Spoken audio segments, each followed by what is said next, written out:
let's quickly go back in time. You are the founder of Linkserve Limited. Linkserve Limited is the pioneer player in the Nigerian internet service provision space. Tell us what prompted you to venture into providing internet in Nigeria at that time when there was no infrastructure in Bangladesh.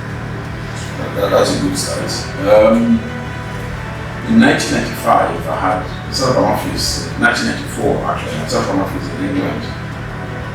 And we're the major distributors for UPS called APC, American Power Corporation. And we needed a hub in Europe to support our logistics in terms of shipping into Ghana, Nigeria, and Kenya, and a few other African countries from Europe.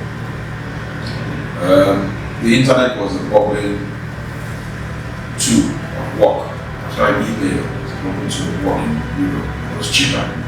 We were spending over £6,000 a month on phone calls into Nigeria. I thought we were excited to create something new that would help our business and actually help other businesses that had transactions in the UK or had transactions in another part of the world. I had studied IP protocolling at a center, a Power Center in Cambridge. And I saw an opportunity that with a lead circuit from PT and a lead circuit from NITEL that would establish connectivity. We tested the connectivity using a Motorola 623 modem, and we were able to achieve a compression algorithm of 256K, which back then was a lot of bandwidth. The typical bandwidth then was 9.6, baud rate, so 256K was something unimaginable. It was very stable. Most times we achieved 128K, a stable connection. But the beauty of that modem was that it transmits and it sends and it's received. We would operate at different baud rates, which was really beautiful. So we could have 96 going and we have 128 coming. And at times it would change to 256 and you have 128 whenever the signal was pretty good. That gave us an opportunity to connect to people who wanted to pay for our services then. What is interesting was that we had asked NCC to give us a license. And they didn't have a framework in which to put that license in. Only a few months after, they now offer license to some companies and their names are not listed.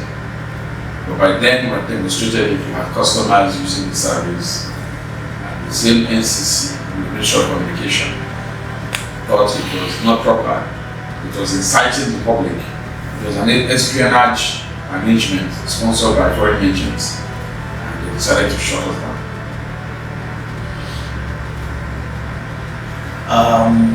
The story was told popularly then that beyond shutting you down, beyond seeing you as an alleged espionage agent, you were, as the founder of that business, also incarcerated by the military. Oh yes, that's true. Go back in time. Okay, well, it was unfortunate, really, because it was terrible. The internet that people now enjoy freely and browse from their phones. For the same thing, we suffered. 4 of us were detained. Those in the office that day, particularly myself. We were initially detained. We were told to pull out our shoes. We sat on the floor, removed our shirts, and then they took us to TMI, which is our papa, and kept us there. What is interesting that 10 years after, for the same project, for the same innovation, I received a national award from the country. Exactly 10 years after, November 2007, it was announced that the federal government will award the Office of the Governor of Nigeria to me. I thought it was a good way to say sorry, and I really appreciate it.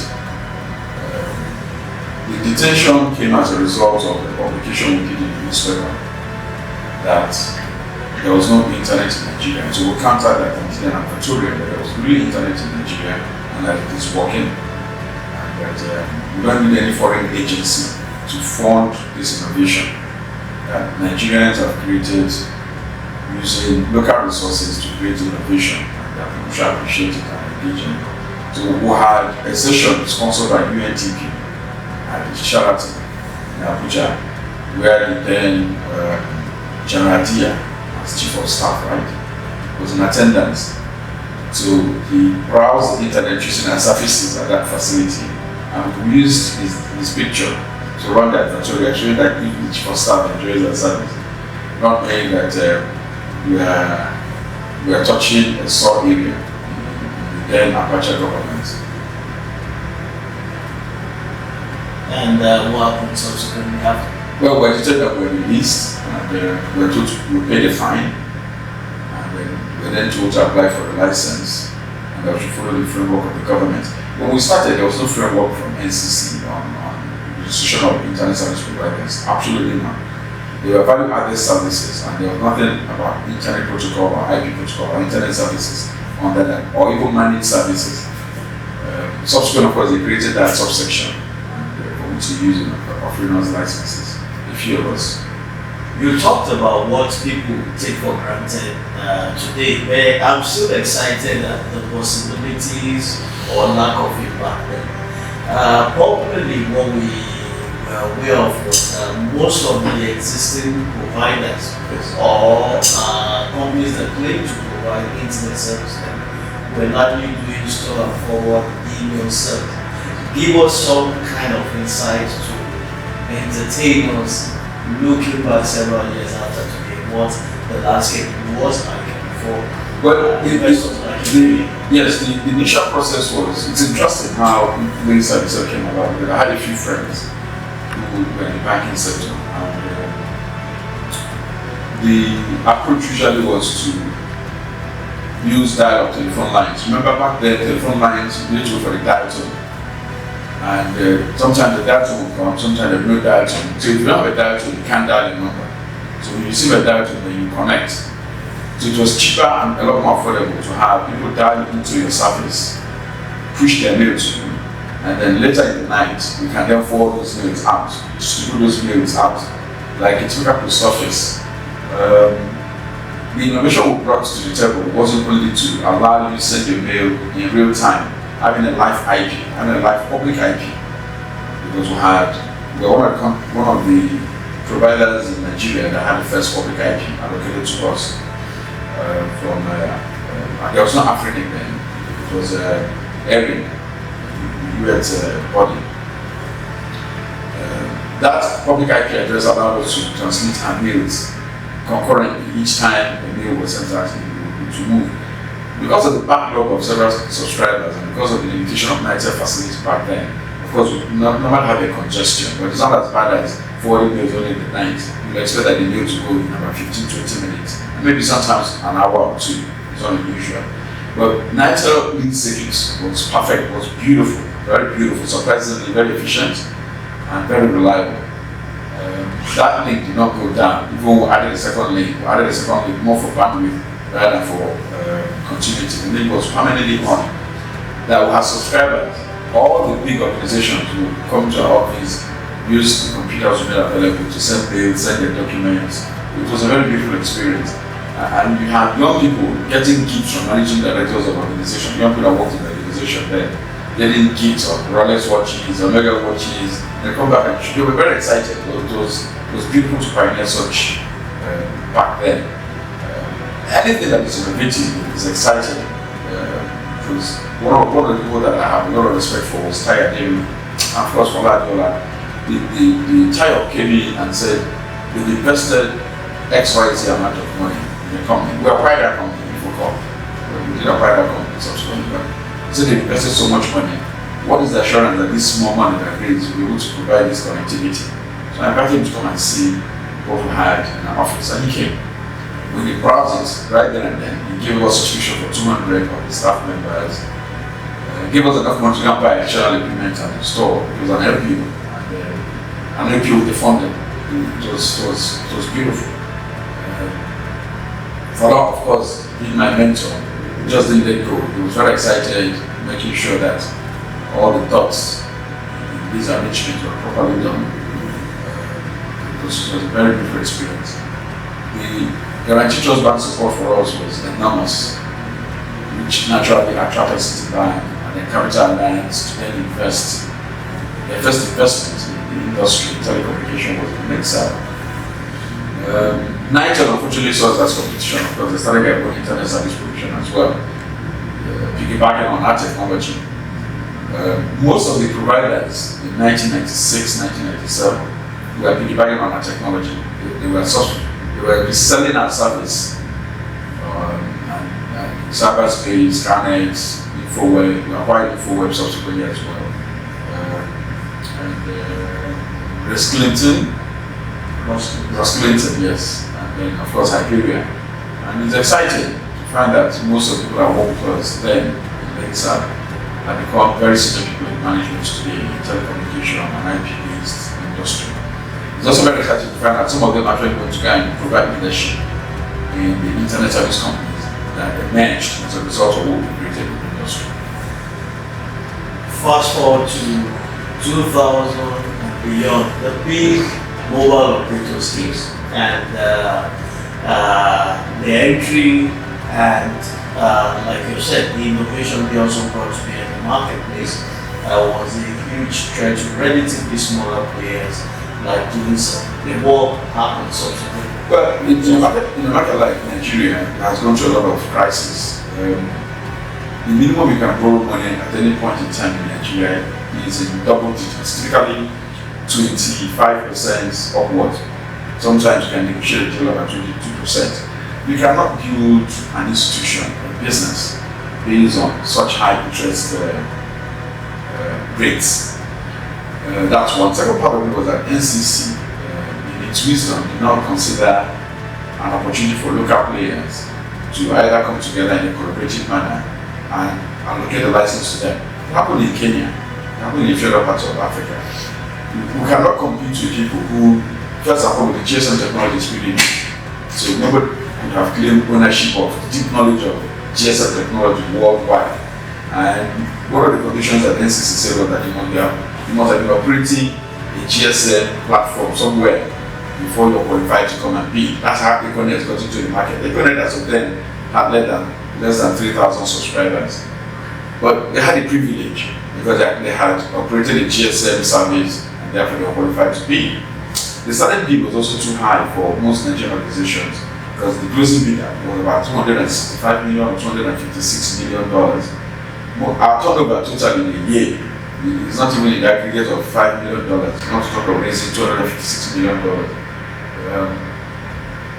If you don't have the capital, it's difficult to generate sufficient investment capital at that point in time. And the GSM operators were all international based organizations, so they had a strong, very strong position, which we did not enjoy in terms of their capital base. The nature of the market as well is also very interesting. The nature of the Nigerian market. Because innovation, we are addicted to innovation in a way, which is very good. So if you provide a new service, Facebook has one of its largest subscribers from Nigeria. The other apps that you can see today have very large usage base. One of the largest actually in the world, and not just the largest, one of the most active are Nigerians. It simply means that there's a huge market that is very much untapped, but that market is driven purely by innovation. To be innovative and address the market, we need a deep pocket base. We have a deep pocket base, and naturally, we need to find partners. That's how we got to Capital Alliance. But the relationship didn't last, and they exited the relationship. And the rest is history today. Before we talk about your decision to foray into politics, from the point of view of an industry player that's virtually seen it, what do you think you recommend as a strategic policy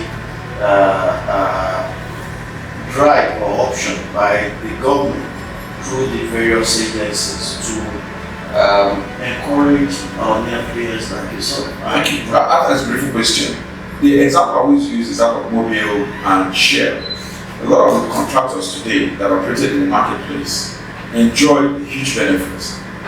That's with Mobile or with Shell. You're a young contractor, you start business with Shell, what will they do for you? They provide training for the local contractor to leapfrog into the marketplace with substantial industrial knowledge, which they would not have gained or had had they continued in the pace in which they were going. In Nigeria, it's totally different. You find government frustrating businesses just because you don't have a wide scheme. It is sad, it is disappointing, and shouldn't be that way. For you to gain access to the presidency or to government resources, you have to attract a foreign person, you have to attract a white man, a white woman as part of your team for you to have audience.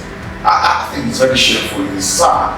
It's a form of apartheid or racism. It's not only when whites undermine blacks, it's also when blacks undermine blacks for the benefit of whites. We operated in an environment where the Nigerian young shoemaker cannot advance in his business by securing SME funding.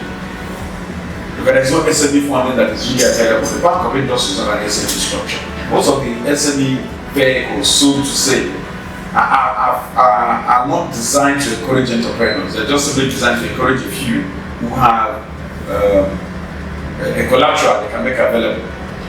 Now, we need to change that paradigm. We need to change the paradigm of respecting our people. We need to change the paradigm of encouraging our people who seek entrepreneurs, yes, who seek to create industries when those industries are not existing today. I started with the shoemaker. If you take a shoemaker to India, to China, to Turkey, and you train him better, and that shoemaker is encouraged, he gets collateral, he gets money without strong collateral from the government-funded agency, an SME-funded agency. That shoemaker will do far better than he's doing today. He will put those guys in Italy, those guys in the UK out of business because Nigerians are passionate about what they do. We have Aba in Nigeria. They say made in Aba, made in Aba, made in Aba. But when we were in school, we used to say made in America wasn't good quality. For when we were very young, we said made in America wasn't good quality. Then we adopted American. When I said made in Japan is not good quality, because the only quality was Grundig and such old names, Philips. Nobody considered Sanyo, nobody considered Kenwood is even in Europe, I think. Nobody considered Samsung that came in later on, or any of those Asian organizations or companies or countries. People considered only things from Europe and considered subsequent things from the US and now from Asia. Today, it's made in Aba, made in Aba. Government needs to create needs to create a vehicle to encourage Nigerians to patronize locally manufactured products. But make sure that those locally manufactured products are top quality, are world-class quality. So that when people invest in them, they can probably use them and enjoy their usage. Now, what Japanese or Chinese companies will ship out of China to the US has a standard. What they consume locally in China does not have exactly the same standard as what they ship to the US or the Western world. What they ship to Africa, of course, is lower quality, but it's the same product. Now, it is driven by a government incentive, it's driven by a government policy in China for that to be able to be possible. Can we do exactly the same thing in Nigeria? Yes, absolutely. So I believe that as a senator in the Federal Republic of Nigeria, that I should encourage enterprise in one form by policy structuring, two, by providing an actual SME funding agency that can empower and encourage our people to create the middle class that is presently lacking. Let me go a little bit further. But for this to be very successful, I believe that federal character, state of origin, and quota system are things that we should struggle. Once you're resident in any part of the country, you should become a resident of that part of the country, and you should claim the rights of the residents of that part of the country. If you're in Lagos and you're an Igbo man and you stay here for 6 months, you should become a Lagosian. You have good business, whether you're from Anambra, Igbo, or whatever part of the country you may come from. If you're from Maiduguri, Borno State, and you're a resident in Benin, you should become a citizen of a state. Now, that is one. Two is that a merit-based system will always outclass a quota arrangement. We have bastardized the quota arrangement by the founders or the originators of the quota system. It has become so bastardized that everything now based on quota has brought about some very low level quality of service. The third thing that I consider very important that we should change in Nigeria is education. Education is a two-front. School education and civil service education. Retraining the civil servants is very important. Civil servants in service training has stopped. It's no longer existing. The civil service policy, a lot of civil servants don't even know there's a civil service policy. Now, we need to change that. We need to bring a reorientation of civil service. By bringing experts who have maintained, experts from other parts of the world, to train as civil servants, train the trainer, and then the trainers can begin to train as civil servants. The educational system needs to change. Our curriculum is obsolete. The WIAC system is faulty. The JAM system is faulty. The university education that our students get is crap. So how do we change that? We need to reinvent these processes in a manner that can bring quality education to our people. Our students, our children need to learn. If the issue is that Zamfara is sending only 26 people to a federal government, okay, the state government should be forced by law to invest more in education so that the quality of education can meet a certain level. If they meet that level within 2 years, federal government should be mandated to provide additional funding to encourage such a state to continue to develop. You cannot write about it on the pages of the newspaper without engaging to see that there's actually a change taking place. If a child is not doing well in school, most parents will provide additional lessons for that child so the child can begin to do well. The federal government should realize that if certain parts of the country, the educational quality has dropped, it's their responsibility to see that the future leaders of our country are well educated. Therefore, they should invest additional money in the education of our youth, our young people, and our society as well. Now, I looked at the population issue as well. There must be a law that is followed strictly to determine the population at each part of this in the country. There must be clearly we have an issue, big issue with population. Statistics is important for economic development. The issue on economic development is seriously lacking because government cannot even plan. Government budget is crap. Companies that make budgets cannot work their budget because they cannot determine the parameters of inflation that will play out. Government policies that will change within the year, remove the budgeted. So you have budgets planned and not executed year in, year out. You have government policies not being able to be implemented year in, year out. All of that can change by strengthening the statistics base of our country. The Nigerian raw statistics should be strengthened. The Nigerian census should be strengthened. There's nothing wrong in inviting Google to come and count Nigerians. There's nothing wrong in using technology to count Nigerians. I mean, the Nigerians, where do they live? Where are they? Because the technology is available to do that today. We should engage in things like that and stop wasting time trying to reinvent the wheel. Why did you decide to run for the office of Senate? I always desired that there are two things I wanted to do during my civil retirement period. Civil retirement time as I get older. One was a lobby structure, a lobby organization that will be based in Abuja. The other is getting to active politics. Let me talk about the active politics part. The laws in Nigeria and the policy statements, the state governor is limited in what he can do, or the state as ourselves is limited in what they can do, because the constitution is structured around, to a large extent, around the federal government influencing policies in all the states. The federal government is the largest employer of labor, and if you do want to make an impact, you should start from something that influences the federal government to a large extent, rather than from the state or local government. Now, the local government is practically dead in the constitution because the governors control the local government forces, and the local government chairmen are just people who pay salaries and have 2 years or 3 years sitting allowance, and then they exit. So, as a senator, it gives one an opportunity to influence policy, it gives one an opportunity to influence laws in our country, it gives one an opportunity to challenge the system for credibility.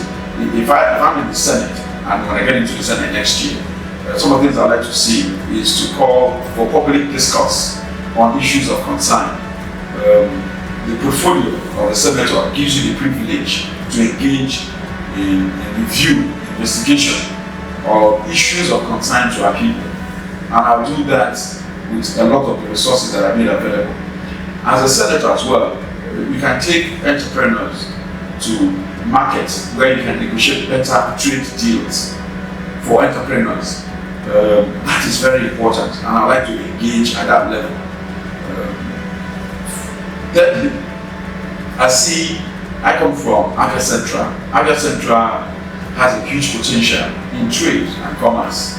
And having been involved in trade and commerce for 30-something years of my life, even though in the ICT area, I believe that it plays a lot of role.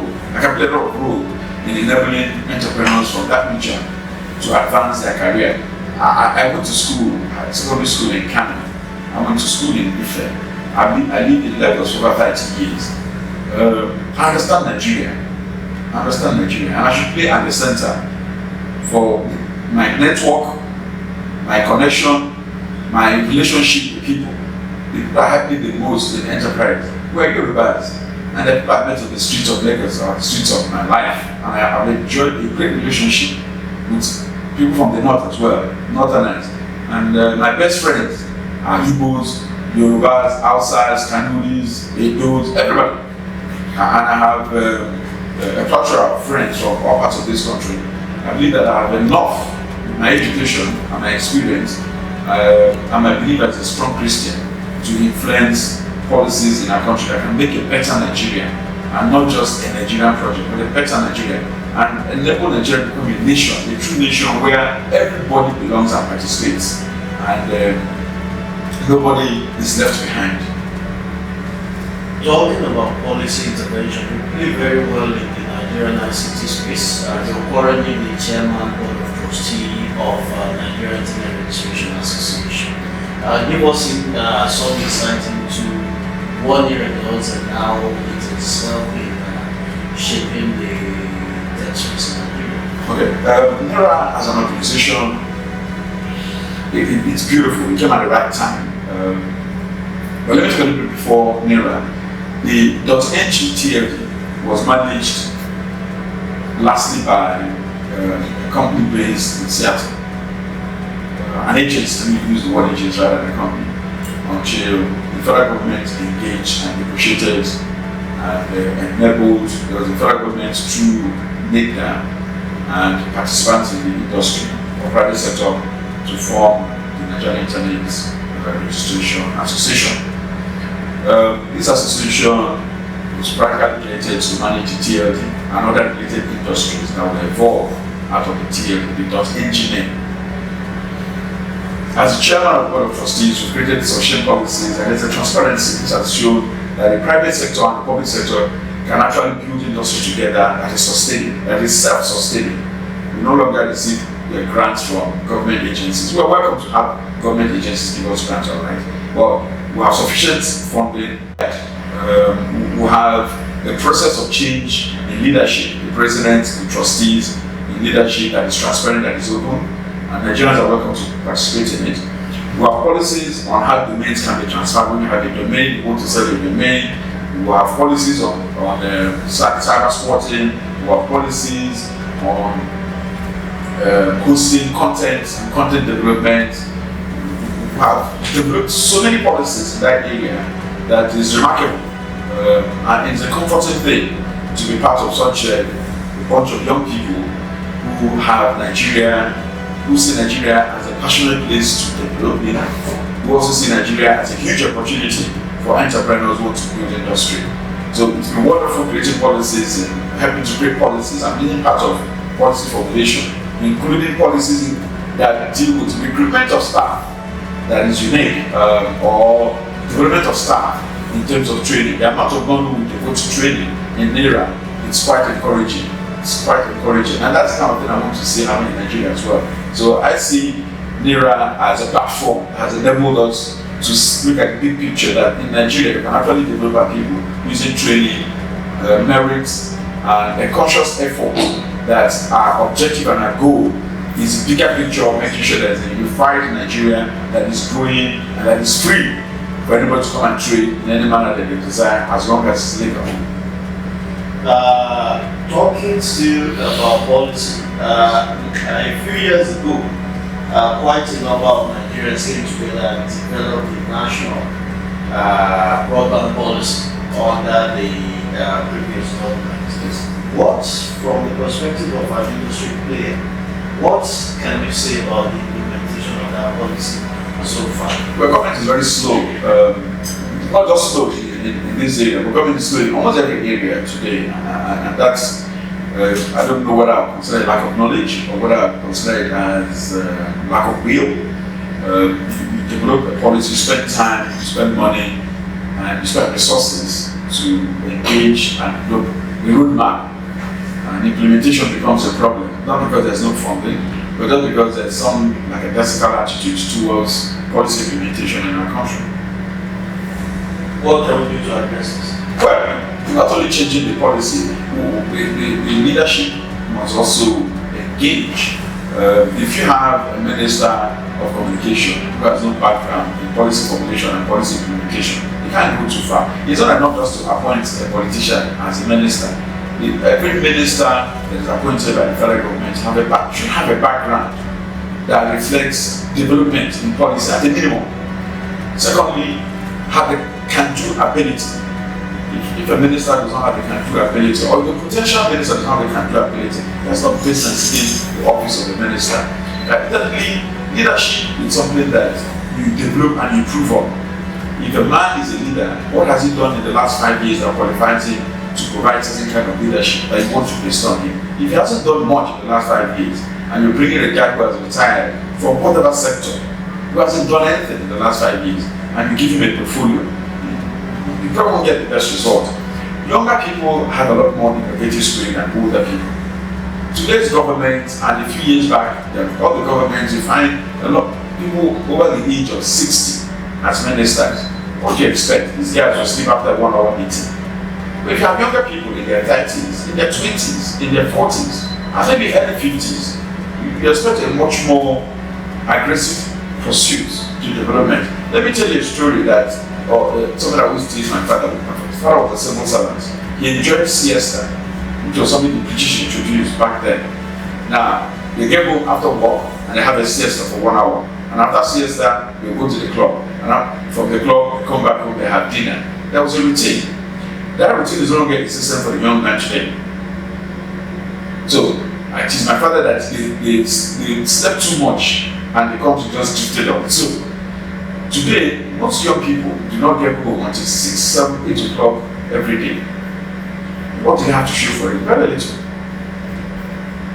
Government policy can help that change. Encourage those same young people into positions of leadership. Train them better. And you see them outperform the older generation. Because the generation that got wasted has wasted this system. That's still around. And they continue to influence things in our country. When do we therefore desire to have the right to take leadership in our country?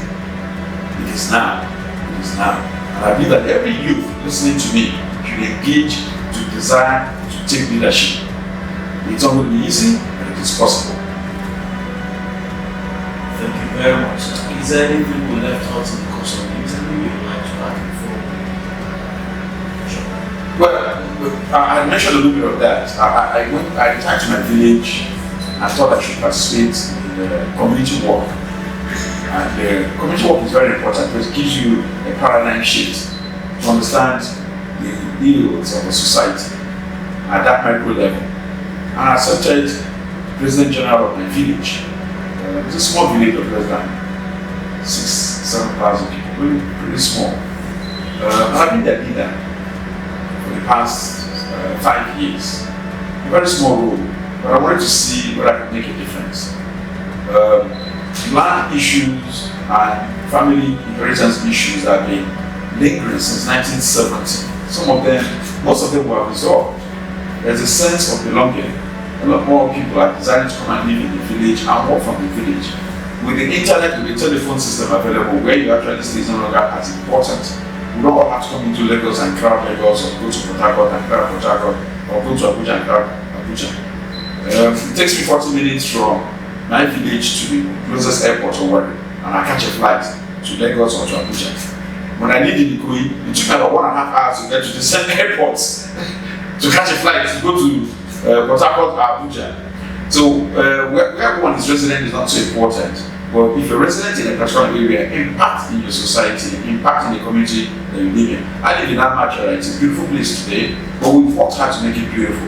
People before us also helped to make it beautiful, but we've made it better. And for just that singular reason, I believe that anybody can make a change wherever you are in, as long as you're committed, as long as you're looking and you know who your next door neighbor is, and you're making a difference in the youths in the community. You're encouraging them to go to school, you're encouraging them to find a trade, they can't go to school, you're encouraging the widows and supporting them. We've moved so many houses in my village, supporting the villagers. We finished the town hall in my village. We have a free medical treatment for everybody over the age of 50.